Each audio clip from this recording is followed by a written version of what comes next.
The humans' deception by distracting the Galactic Council with diplomatic talks, allowing them time to awaken their greatest warriors from cryogenic slumber, was about to shock the entire galaxy.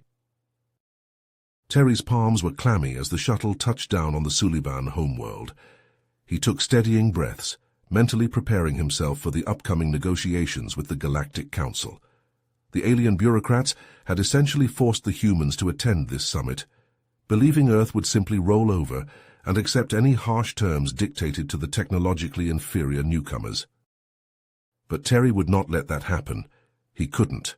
Humanity was still recovering from a devastating global war that had ended a mere decade prior. Billions had perished, and Earth's cities still lay in ruins. Humanity was in absolutely no position to get bullied around by aggressive aliens. The Sulibans and Galactic Council aimed to strip Earth of 70% of its natural resources and take total control over human scientific research. It would leave humanity impoverished and utterly subservient to the Council races. As Terry disembarked the shuttle, a condescending Suliban official named Wezen greeted him with obvious disdain.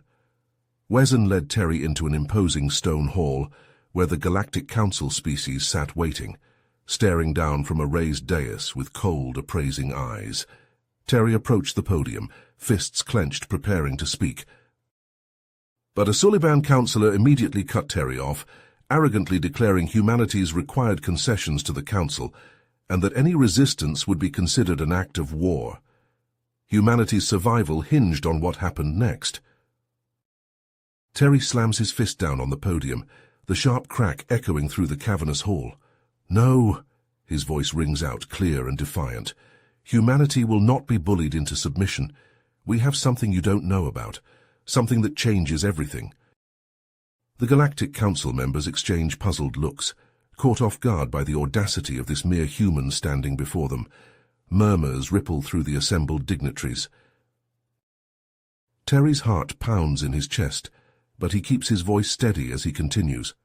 200 years ago, at the height of our last World War, our greatest scientists and warriors were cryogenically frozen in a hidden chamber deep beneath the Earth's surface. The best and brightest of our kind, waiting to be awakened in humanity's darkest hour. He pauses, letting his words hang in the air. "And I know where they are." Shocked gasps and frenzied whispers erupt from the council. Wezen's reptilian eyes narrow to slits as he hisses, "You lie." But Terry just smiles grimly. "There's one way to find out.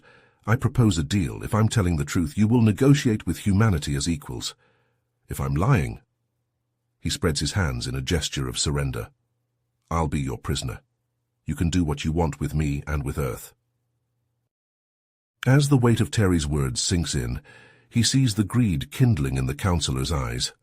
The chance to potentially seize control of Earth without firing a single shot is too tempting to resist, even if they suspect a trick.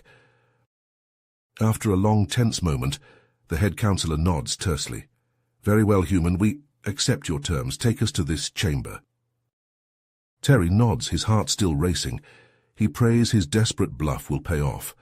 As he turns to lead the delegation out of the hall, Wezen's hand darts out, grabbing Terry's arm. Sharp talons dig painfully into his bicep, even through his jacket. The Suliban leans in close, his breath hot and rank. "I know you're lying, human," Wezen snarls, "and when I prove it, I'm going to take great pleasure in personally making your life a living hell." Terry meets Wezen's gaze unflinchingly, even as a cold sweat breaks out on the back of his neck. Human and Suliban stare at each other for a long, fraught moment, neither one blinking. Then Wezen abruptly releases him and stalks away. Taking a shaky breath, Terry leads the Galactic Council delegation to the shuttle that will take them back to Earth. The fate of his entire species now rests on his shoulders. As the shuttle lifts off, he stares out the window at the receding shape of the hall, his mind racing. The frozen chamber is real, but will what lies within be enough to save humanity from the Council's wrath if they discover his deception? And what price will Terry pay for his gamble? The shuttle streaks toward Earth, carrying Terry and the Council delegation toward an uncertain future, unaware, all of them, of the ancient power that lies waiting beneath the Earth's surface, ready to awaken. The air in the cavern is thick and musty, heavy with centuries of stillness. The shadows seem to writhe and dance in the dim, flickering light, creating a sense of unease that prickles at the back of Terry's neck. He can feel the weight of the Suliban's gazes upon him as he moves through the rows of cryopods, each step echoing loudly in the oppressive silence. As Terry approaches the first stirring sleeper, he can see frost falling away from the figure in flakes and shards, like a statue coming to life. The figure is tall and broad, clad in some kind of form-fitting black suit that seems to absorb the light. Terry's heart pounds as he watches the figure slowly sit up, movements stiff and jerky, like a puppet with tangled strings. Behind him, Terry hears Wezen suck in a sharp breath. "What is this?" the Suliban hisses, voice tight with a mixture of awe and fear. Terry doesn't answer, his attention fixed on the figure as it slowly turns its head to regard him. The face that meets his gaze is human, but there's something off about it. The eyes are too bright, the skin too smooth and unblemished despite the frost. It's like looking at a mannequin or a hyper-realistic painting. Almost human, but not quite. More of the sleepers are waking now, each one rising from their cryopod with the same uncanny grace and stillness. They stand in perfect rows, motionless and silent, awaiting something. Terry swallows hard, a bead of cold sweat trickling down his spine. He hadn't expected this. What had his grandfather said? That these were humanity's greatest warriors and scientists? Looking at them now, Terry is filled with a deep, instinctual unease. There's something unnatural about these figures, something that sets off ancient alarm bells in the deepest recesses of his hindbrain. Behind him, Terry hears the nervous shuffle of feet as the Suliban delegation takes an unconscious step back. Even Wezen is silent, and Terry can almost feel the Suliban's unease radiating off him in waves. For a moment, the only sound in the cavern is the hum of ancient machinery and the soft, eerie whisper of released gases as more cryopods open. Then, as one, the awakened figures turn to face the delegation. Their eyes are bright and piercing, seeming to stare directly into Terry's soul. One of them, a tall man with sharp, angular features, steps forward. When he speaks, his voice is deep and resonant, echoing off the cavern walls. "We are the paladins of terror," the man says, his gaze never leaving Terry's face. "We have slept for centuries, waiting for the call to awaken. And now, in humanity's darkest hour." The man's lips curve into a smile that sends chills down Terry's spine. "Percy, here we are." As the first sleeper sits up, shards of ice crackling and flaking off his pale skin, Terry feels a jolt of recognition. The man's face, though gaunt and disoriented, is unmistakable. Dr. Evan Montrose, the legendary scientist whose groundbreaking work in cryogenics made this chamber possible. Dr. Montrose blinks slowly, his eyes struggling to adjust to the dim light after 2 centuries of frozen slumber. "Who?" His voice is raspy, barely above a whisper. He coughs, tries again. "Who are you?" Before Terry can answer, Wezen shoves him roughly aside, his bulk looming over the vulnerable scientist. "I am Wezen of the Suliban," he hisses, "and you are now under the jurisdiction of the Galactic Council. You will submit to questioning." His tone brooks no argument. But Dr. Montrose's eyes narrow, a spark of defiance cutting through his confusion. "I don't know what you're talking about," he says hoarsely, "but I don't take orders from anyone, especially not some alien bully." Wezen snarls, his taloned hand raised as if to strike. Terry quickly steps between them, holding up his hands. "Dr. Montrose, please. I'm Terry Burns, a human diplomat. The war, it's over. We need your help." Around them, more sleepers are stirring, stumbling out of their pods on shaky legs. They look around, blinking, taking in the cavernous chamber and the menacing Suliban with growing alarm. Terry spots familiar faces, heroes from the history books, General Alara Novak, who led humanity to its final victory, Dr. Leon Shen, whose energy weapons turned the tide of the war, warriors and geniuses from a bygone era when Earth belonged to humanity alone. The newly awakened start to cluster together, murmuring, their voices rising in pitch and volume. Wezen turns to Terry, his eyes cold and hard. You have your heroes, human.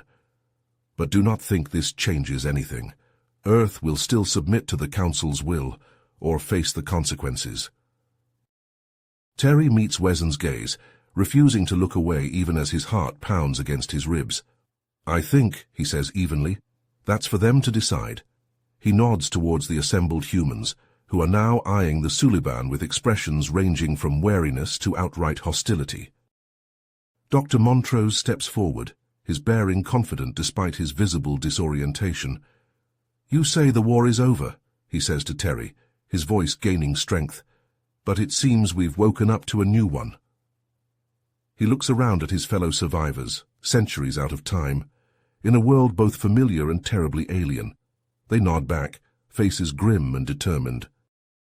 Well, Dr. Montrose continues, we didn't fight our way back from the brink of extinction just to let some alien council dictate our fate.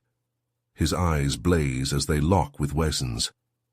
If it's a fight they want, the scientists and soldiers of yesterday, the best and brightest of a desperate era, close ranks behind him. The air crackles with tension, the promise of violence thick and cloying. Then it's a fight they'll get. As the pressure in the chamber builds to a breaking point, Terry feels a sinking realization settle in his gut. In his desperate bid to save humanity, he may have unleashed something he can't control. Something that could change the course of human history itself, for better or for so much worse. In the days that follow, the cryogenic facility becomes a fortress. Dr. Montrose and General Novak work tirelessly, repurposing the ancient war machines that were stored alongside the sleepers. The cavernous space echoes with the clanging of metal and the hissing of welding torches as the newly awakened humans fortify their position.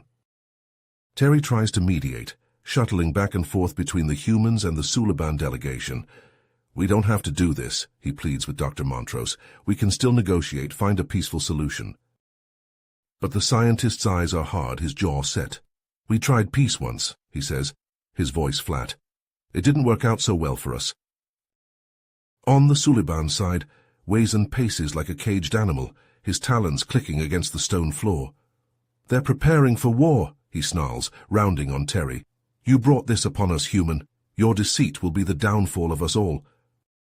Terry's heart sinks as he realizes that both sides are hurtling towards a confrontation, and there may be no stopping it. His fears are realized when days later, the ground shakes with the impact of explosions. Suliban fighters scream overhead, strafing the ground with energy weapons. Terry is in the cavern, trying one last time to convince Dr. Montrose to stand down, when a blast sends him flying. Pain lances through his body as he hits the ground, his vision swimming. Through the haze, he sees Dr. Montrose and General Novak rallying the humans, ancient weapons clutched in their hands. They move with a brutal efficiency, cutting down Suliban soldiers with a ferocity that chills Terry to his core. As he lies there, blood pooling beneath him, Terry realizes the true horror of what he's unleashed. These are not just humanity's greatest heroes, but its most ruthless warriors, forged in the crucible of a war that nearly destroyed them all. And now, awakened to a new threat, they will stop at nothing to ensure humanity's survival. Dr. Montrose's voice rises above the din of battle, cold and implacable. We fought too hard and sacrificed too much to let another species threaten our existence. If the galaxy wants a war, we'll give them a war they'll never forget. As the light fades from Terry's eyes, the terrible irony of his actions crashes over him. In his desperate attempt to save humanity, he may have doomed not just Earth, but the entire galaxy to an unending cycle of conflict. With his last breath, he watches the awakened humans march out of the cryo facility, eyes hard and faces set with grim determination, ready to wage a new war in a galaxy that may not survive it. You have reached the end of the story. If you enjoyed this story and want to support us, please leave a like and subscribe to our channel, and for every comment that says 88, I will heart every single one of them. Thank you for your time.